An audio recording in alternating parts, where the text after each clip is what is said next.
Hello everyone, welcome back. I finished watching The Conjuring, The Devil Made Me Do It last night, and before I share my thoughts on this, I remember seeing The Conjuring, the first movie, and before I even saw that movie, I was at the panel at Wondercon 2013 when director James Wan introduced the picture. He had a few guest speakers, including those who were involved in the actual incident that inspired the movie.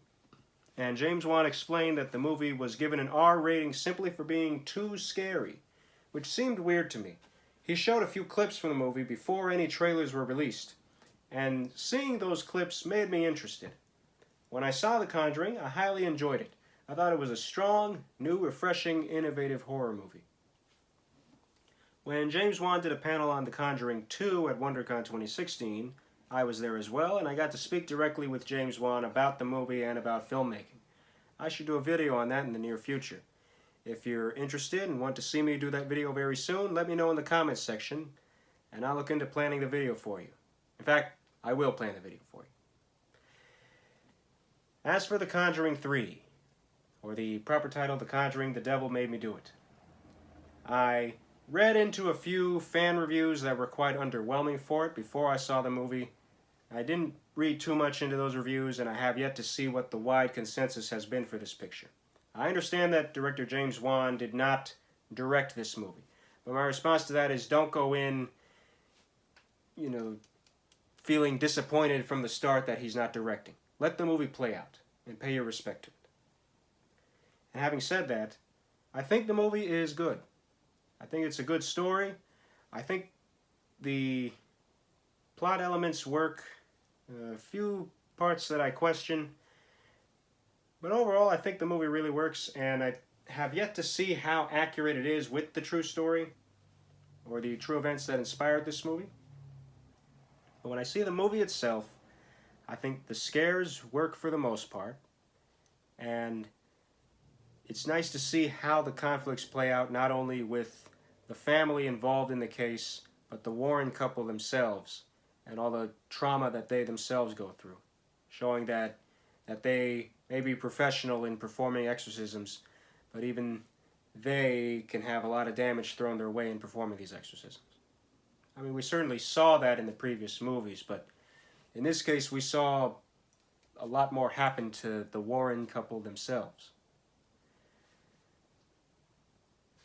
In the beginning of the picture, something that just seemed weird to me was the Warren couple was performing an exorcism on a child, and the child's name is David, and right when the exorcism is about to finish or reach its breaking point, Ed Warren gets an injury thrown his way, and as he's lying back from the damage that's been done to him, he's watching as Arnie Johnson holds the boy and says to the demon, not the boy, take me, and the demon leaves the boy and enters Arnie Johnson.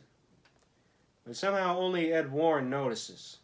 And in the next scene, after the opening logo, Ed Warren is in the hospital recovering just as the child is recovering. And it's only when Ed Warren wakes up that he tells his wife the demon is still in Arnie Johnson. It seemed weird to me that no one else noticed Arnie Johnson holding the boy and telling the demon, take me, and no one else noticed Arnie's awkward reaction after the demon left the boy. I thought, really? No one else noticed Arnie's reaction afterwards? No one suspected that the demon may have entered Arnie Johnson instead of just leaving the boy? Regardless, as the story plays out, we see the Warrens do their research and find new evidence that could have caused the possession to take place in the first place.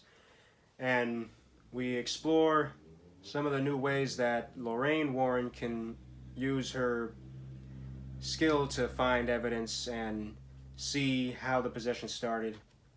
And again, we see the damage that gets thrown in Ed and Lorraine's direction as they're trying to solve the case, as they're trying to get Arnie Johnson out of prison or prevent him from serving prison time, just as Arnie Johnson is locked up and dealing with the possession that's still inside him.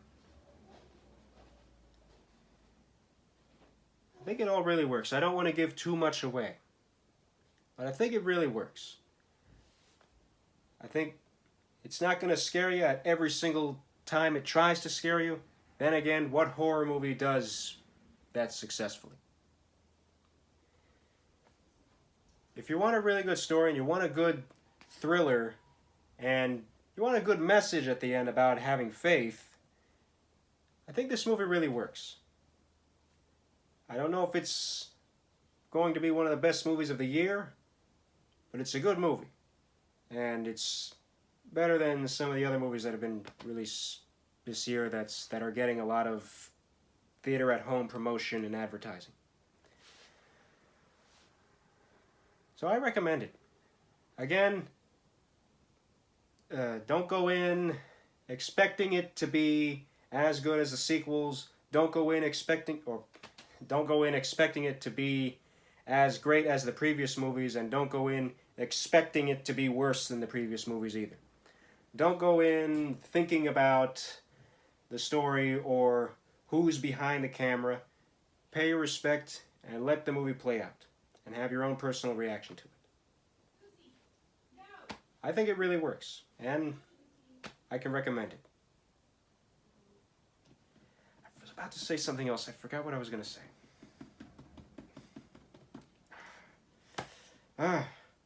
Alright, I'm going to leave it there. And if you like my review, if I've encouraged you to see it, let me know in the comments section. Let me know what you thought of the previous Conjuring movies too.